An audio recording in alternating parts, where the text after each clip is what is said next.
दोस्तों, क्या आप जानना चाहते हैं कुछ आम नज़र आने वाली इलामात जो ख़वातीन में कैंसर का सबब बन सकती हैं। आमतौर पर ख़वातीन की सेहत पर हर घर के लिए सबसे ज़्यादा लाजमी है, मगर हमारे मुआशरे में कम ख़वातीन ऐसी होती हैं जो अपनी सेहत का ख्याल बेहतर तरीके से करती हैं। ज़्यादातर ख़वातीन अपनी बीमारी को आम सा ले लेती हैं। ज़्यादातर ख़वातीन छोटे मोटे मसलों का इलाज अपने घरेलू टोटके से करने की कोशिश करती हैं और इसके बाद जब मसला शिद्दत इख्तियार कर लेता है तो इनको डॉक्टर के पास जाने का ख्याल आता है, जिसके नतीजे में इनको शदीद नोयत के खतरात भी लाहक हो सकते हैं।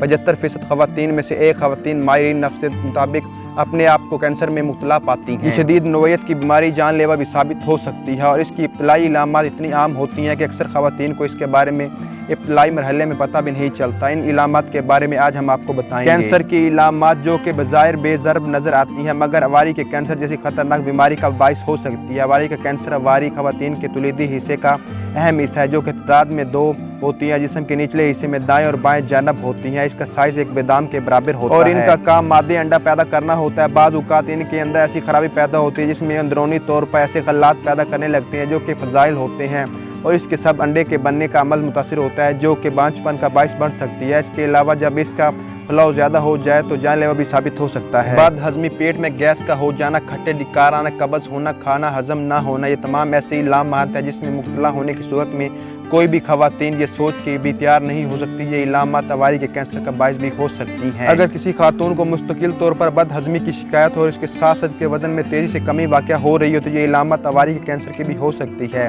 इसलिए बेहतर यही है इन इलामात की सूरत में अपने डॉक्टर से रुजू की जाए। दोस्तों, वीडियो अच्छी लगे तो वीडियो को लाइक कीजिए, चैनल पर न्यू है तो चैनल को सब्सक्राइब कीजिए और कमेंट्स बॉक्स में अपनी राय का इजहार ज़रूर कीजिएगा।